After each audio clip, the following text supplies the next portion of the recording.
Muy buenas amigos, hoy os vamos a hablar de los diferentes tipos de ciudades de China, de su desarrollo y de cómo es vivir en ellas. Y para eso hemos venido a esta zona de Changsha que alberga un famoso complejo arquitectónico de Zaha Hadid. Hoy nos hace un día horrible, pero afortunadamente ayer llovió menos y pudimos grabar unas cuantas imágenes de los alrededores, porque el sitio es impresionante y creo que se están haciendo cada vez más obras de este tipo en las grandes ciudades de este país. En algunos rincones parece que es el futuro, pero no, seguimos en 2021 luchando contra un virus que se nos resiste. Los edificios están dedicados al arte y la cultura, son básicamente dos teatros, auditorios y una sala de exposiciones. Y precisamente esa parte, la del refinamiento cultural y artístico, es la que se está desarrollando en estos momentos en muchas ciudades de todo el país. Yo me acuerdo que en los primeros años que pasé en China, entre 2011 y 2013, me parecía que algunas capitales de provincia tenían un ambiente muy industrial y hasta cierto punto también rural. Por ejemplo, yo flipé con el tamaño y la cantidad de gente que vivía en Wuhan, porque vengo de un pueblo que no llega ni a 4.000 habitantes. Pero la verdad es que también podías encontrar mucha gente llegada del campo. De hecho, una vez en Wuhan me encontré con una paisana que había ido a vender productos españoles y le pregunté ¿qué te ha parecido la ciudad? A lo que respondió, muy provinciana. A ver, siendo una ciudad de 10 millones de habitantes, por supuesto que también tenía lugares muy sofisticados donde puedes disfrutar del arte o la cultura más refinada. Wuhan también tiene un auditorio muy chulo al que Lele y yo fuimos un par de veces cuando empezamos a salir juntos porque ella estudiaba música y hoy en día luce como un lugar mucho más avanzado en prácticamente todos los aspectos. Ya a simple vista tiene muchos más rascacielos que cuando yo la conocí. Unos cuantos complejos arquitectónicos como este que se te va la olla y una oferta de ocio y cultura muy amplia. Pero aunque tenga muchos más habitantes que Berlín, por compararla con una ciudad que conozco, no tiene un ambiente cultural tan vibrante. A ver, estoy hablando de mi impresión, que no tiene por qué ser muy fiable, luego entraremos en los datos. Aunque yo creo que sí podemos decir que en China hay muchas ciudades con la misma población que Berlín, pero no son tan abiertas o tan cosmopolitas.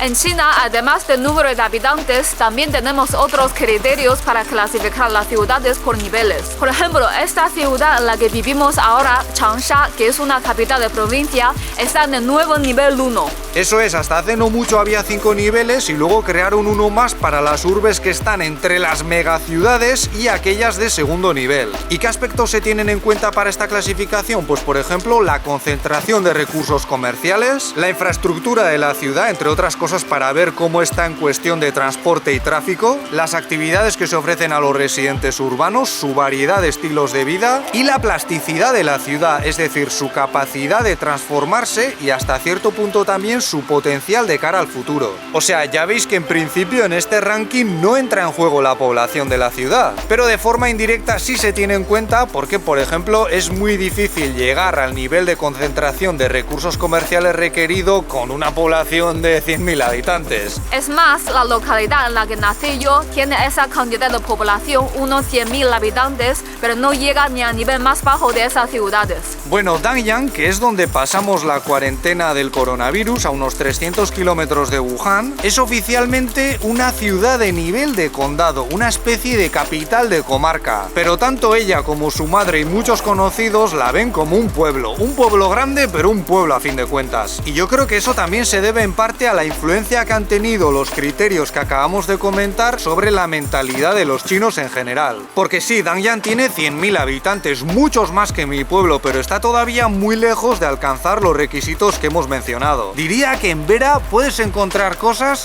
que en Dangyang no. ¿Qué cosa? Dime. En esta clasificación de 6 niveles solo entran las ciudades que tienen por lo menos la categoría de prefectura y en estos momentos hay un total de 337. Luego está el ranking por población en el área urbana, que no es lo mismo que la población de toda la ciudad. Por ejemplo, para Changsha se estiman unos 8 millones en total, aunque en el área urbana no llegarían a 5. Pues bien, si nos basamos en esta forma de contar la cantidad de gente que vive en las localidades, en China habría más de 200 ciudades con una población población de entre 1 y 5 millones de habitantes. Además, ya hay 3 megaciudades que tienen más de 20 millones de habitantes, que son Beijing, Shanghai y Chongqing. Pero ojo, porque en el caso de Chongqing, si se cuenta toda la ciudad, serían casi 10 millones más, o sea, un total de 30. Luego está Shenzhen, otra megaciudad de primer nivel que, aunque no es tan extensa, tiene el récord de densidad de población. Y esto en parte se debe a que es una ciudad muy nueva en comparación con las demás y tiene una cantidad enorme de rascacielos de viviendas, que es una forma de urbanismo que vemos en cada vez más ciudades de China, que a lo mejor a mucha gente no le gusta, aunque seguramente es una buena solución para reducir el impacto ambiental. Porque si tienes que meter a tantos millones de personas en chalés, pues te quedas sin país. Ojo, China es un país muy extenso, pero la mayor parte de la gente vive en el este, y en cantidad de localidades como esta se puede construir mucho en las afueras, pero aún así prefieren este estilo. Hubo años en los que también se construyeron muchas villas, por ejemplo en la zona donde creció Lele, pero ya no tanto. Es que además de necesitar mucho más terreno por habitante, son muy caras y además generan una mayor división de los espacios urbanos en función de la clase social. Y yo no sé si esto de que haya gente viviendo en casoplones es muy deseable para un país que se supone que está construyendo el socialismo.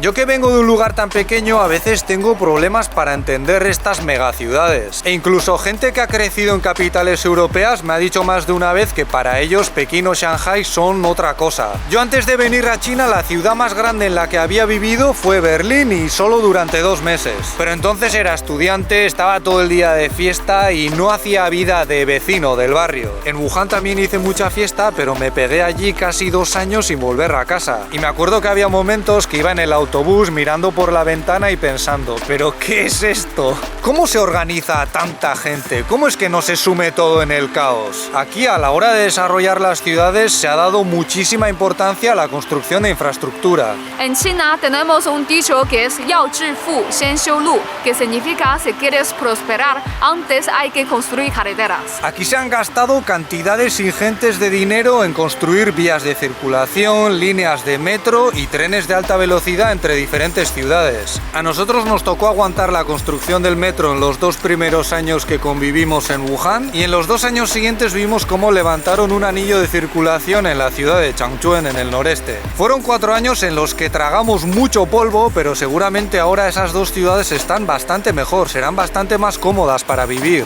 Incluso entre las ciudades que no llegan al primer nivel encontramos unas cuantas que tienen unos sistemas de transporte a la altura de los países desarrollados. Yo hay veces aquí en Changsha que voy conduciendo y me encuentro con un lío de carreteras a diferentes alturas que parece surrealista. Pero a mí me da la impresión de que, quitando un par de puntos, sobre todo a la hora de cruzar el río, el tráfico va bastante bien. En esta zona, por ejemplo, es muy fácil encontrar aparcamiento y estamos muy cerca del centro. Sigue habiendo lugares en los que es gratis y, aunque te toque pagar, suele ser asequible. Esta zona está muy bien, es muy tranquila, tiene mucho espacio, pero es bastante cara. Los apartamentos a orillas del lago pueden costar 300.000 euros. Claro, entre el edificio de Zaha Hadid, el parque, las vistas, te sube el precio un montón. En las afueras puedes conseguir vivienda por algo más de 100.000 euros. Pero tanto allí como aquí te vas a encontrar básicamente con la misma organización del espacio urbano, que, como os enseñamos en el último vídeo, no es raro que tenga como uno de sus núcleos de actividades principales a los centros comerciales. De hecho, las 2 torres que hay ahí atrás, además de infinidad de oficinas, tienen un centro comercial bastante hermoso. Y además del ambiente de compras y de entretenimiento que ya os enseñamos la semana pasada, también puedes llevar a cabo una gran variedad de actividades. Por ejemplo, hay muchos niños que, además de ir a jugar, tienen sus clases particulares allí. Pueden ser de deporte, de música, de arte, de literatura, de lo que sea. Recuerda un poco lo que vemos en muchas películas de Hollywood, que han tenido muchísima influencia en China, porque aquí también parece que los centros comerciales van a ser muy importantes en la vida social, pero al mismo tiempo en estos barrios, con estas enormes torres de viviendas, el ambiente es muy diferente. Dentro o en las inmediaciones de las zonas residenciales también suele haber establecimientos, comercios, y no es tan necesario tomar el coche o el transporte público para conseguir lo que necesites. Aunque eso sí, olvidaos de los cascos históricos que tenemos en tantas ciudades europeas, porque aquí no se han conservado tantos. Y en algunas ciudades te puede dar la sensación de que falta identidad o arraigo. Eso no quiere decir que no se estén construyendo muchos complejos de estilo tradicional,